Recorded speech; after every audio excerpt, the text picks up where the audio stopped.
me about the storm. Here in St. Louis, it hit us really hard.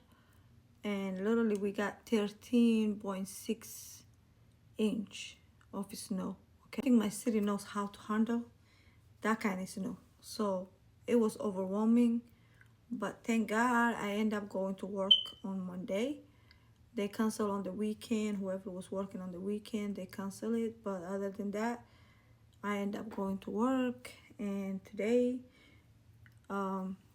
we had a lot of people that was not at work, understandably, you know. So be careful, guys, out there. It's a lot going on. This weather is not a joke, guys. Guys, I'm using this eyeshadow mic, okay? You could use it on an eyeshadow, you could use it a highlighter, however you want it. I like to use it on an eyeshadow, but it's really good. I like it. Okay, but yeah.